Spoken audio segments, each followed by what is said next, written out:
গভীর শোক ও শ্রদ্ধায় সালাউদ্দিন দুই ডুবির স্মরণ করেছে পটুয়াখালী রাঙ্গাবাড়ির বাসিন্দারা। ২০০২ সালের এই দিনে মেঘনার ৬০ নলে ডুবে যায় ঢাকা রাঙ্গাবালি নৌ রুটের যাত্রী বোঝাই লঞ্চ সালাউদ্দিন দুই। এ ঘটনায় প্রায় ২৫০ মানুষের মরদেহ উদ্ধার করা হয়। এর ১৫৪ জনের মরদেহই বেওয়ারিশ হিসাবে দাফন করা হয় রাঙ্গাবালির চরে। এলাকার লোকজন জানান, দুর্ঘটনার স্মৃতি চিহ্ন সেই গণকবরটিরও পড়ে আছে অবহেলায়। গণকবরটির সুরক্ষা দরকার। কামরুল হাসানের প্রতিবেদনে বিস্তারিত। ২০০২ সালের ৩রা মে ঢাকার সদরঘাট থেকে রাঙ্গাবালির উদ্দেশ্যে রওনা দেয় যাত্রীবাহী লঞ্চ সালাউদ্দিন দুই। যাত্রাপথে মেঘনার ৬০ নলে ঝড়ের কবলে পড়ে ডুবে যায় লঞ্চটি। ডুবে যাওয়া লঞ্চের বেশিরভাগ যাত্রী ছিল রাঙ্গাবালি, গলাচিপা, দশমিনা ও বাউফল সহ পটুয়াখালী জেলার। ৩ দিন ধরে চলে উদ্ধার অভিযান। এই কবরে মনে করেন ৩-৪ জন করে মাটি দেওয়া লাগছে। পন্ডিজার সারছে ডিজাইনারটা জ্বালাই আবার মাটি দিয়েছে, আবার ফেসে মাটি দিয়েছে। এরকম ২-৩ দিন ধরে মাটি দেওয়া লাগছে।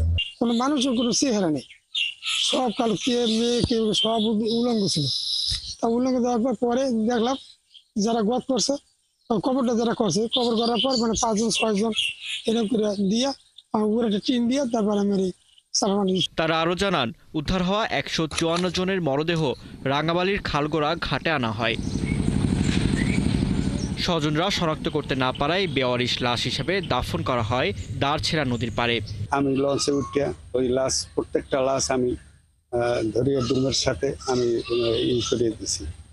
ওটার একটা কাপন করাই দিছি। পটুয়াখালী জেলার সব জায়গার লাশই আসলে কম বেশি, তার মধ্যে আমাদের এই দক্ষিণ অঞ্চলে বেশি ছিল। সরকারের দৃষ্টি আকর্ষণ করে বলছি, এটার যে একটা অনুদান দিয়ে ওইটা যে গণকবরের যে ওটা থাকে, ওটার চিহ্নিত যে থাকে, সেটা তাদের করা উচিত। এলাকার লোকজন আরও জানান, সেই গণকবরটি ইতিহাস হয়ে নদীগর্ভে হারিয়ে যাচ্ছে। স্বজনের টানে অনেকেই আসেন এখানে, কবর জিয়ারত করেন। তারা নিশ্চিত না হলেও মনে করেন এখানেই চিরনিদ্রায় ঘুমিয়ে আছেন প্রিয় স্বজন। তাই গণকবরটি সংরক্ষণ করা দরকার। অনেকে দূর দূরান্ত থেকে দেখতে আসে, বা এখন এটার যে অবস্থা, সরকারের কাছে আবেদন এটাই থাকবে যে এটাকে সরকারি ভাবে যেন এটার বাউন্ডারি দেওয়া এবং এটা সংরক্ষণের জন্য সর্বোচ্চটুকু চেষ্টা করা। সরকারিভাবে যদি একটু উদ্যোগ নিতে, সাইড ওয়াল বা একটু মাটি ফেলাই যদি উঁচু করা হতো। ঘাট গুটে ভেঙে যেতে আছে, কবর ভেঙে যেতে আছে, কোনো মারামত হয় না। এখন এইসব সরকার তার উদ্যোগ নেওয়া উচিত। সেদিন যারা বেঁচে ফেরেন তারা অনেকে স্বজন হারা হয়েছিলেন। বছরের এই দিনে তারাও আসেন দাঁড়ছেড়া নদীর পাড়ে। তারা জানান, আকারের ছোট লঞ্চটিতে ৩ গুণের বেশি যাত্রী বোঝাই করা হয়েছিল। কারণ ক্ষমতার তো বেশি যাত্রী ছিল। আর মনে করেন ওই পারাবাদ ১৬ লঞ্চে প্রায় ৬০ জনের মতো উড়ে আনছিল আমাদের নদীর থেকে। সাঁতার কাটা করলে ভুল হইবে, সাঁতার কাটি হাতের ইশারা রাখছি, কল্লাটা কোনো রকম যাক না। হ্যাঁ, এবার ঘন্টা আনের পরে নদী নিরাল হয়ে গেছে। নিরালের পর মনে করেন এবার একটা কুলে আমি যে ঠাই পেয়েছি, এই সমান পানি ছিল। ওই নৌ দুর্ঘটনার পর নৌ পরিবহন মন্ত্রণালয় করা একটি তদন্ত কমিটি নকশামতো লঞ্চ নির্মাণ না করায় মালিককে এবং অতিরিক্ত যাত্রী বহনের জন্য মাস্টারকে অভিযুক্ত করে। এতে ওই লঞ্চের মালিককে জরিমানা ও মাস্টারকে চাকরিচ্যুত করা হলেও সন্তোষজনক শাস্তি পায়নি।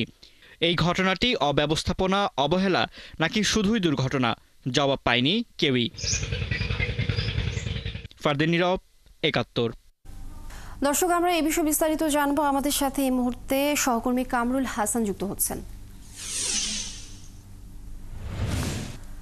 কামরুল, গণকবর সংরক্ষণে প্রশাসনিক গাফিলতি বিষয়ে তাদের বক্তব্য কি সেটি জানাবেন, এবং নিহতদের স্বজন কারো সঙ্গে কি আপনার কথা হয়েছে কিনা, তারা এই বিষয়ে কি বলছেন?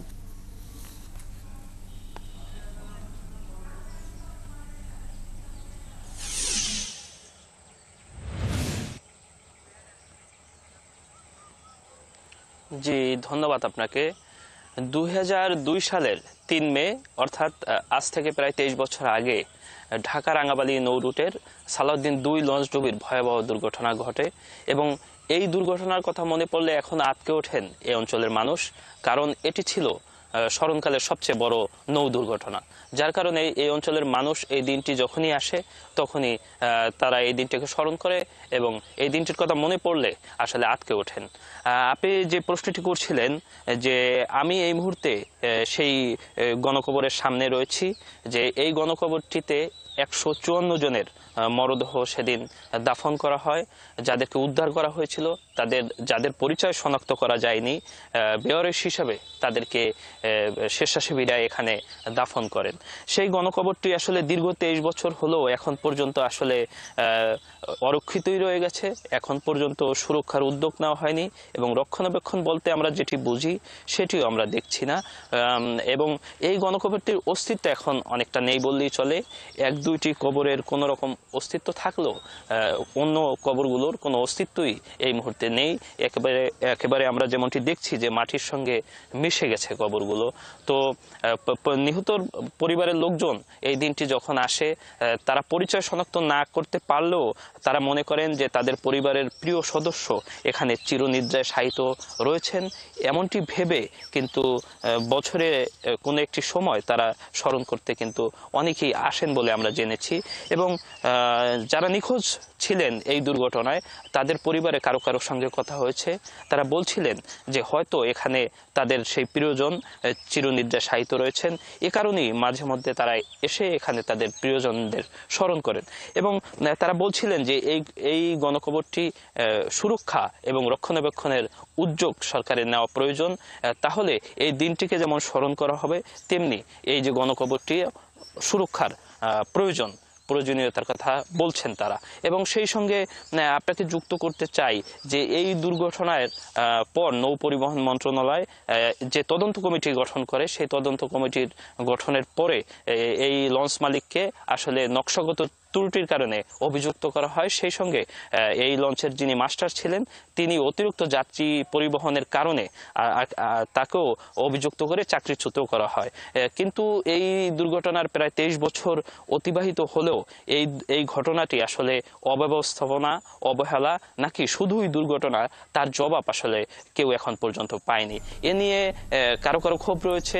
তারা বলছেন যে এত বড় একটি দুর্ঘটনার ঘটার এতদিন অতিবাহিত হলেও কেন এটি আসলে সুষ্ঠু তদন্ত এবং শাস্তির ব্যবস্থা গ্রহণ করা হয়নি, এটি নিয়ে তাদের মধ্যে প্রশ্ন রয়েছে। এবং ধন্যবাদ আপনাকে।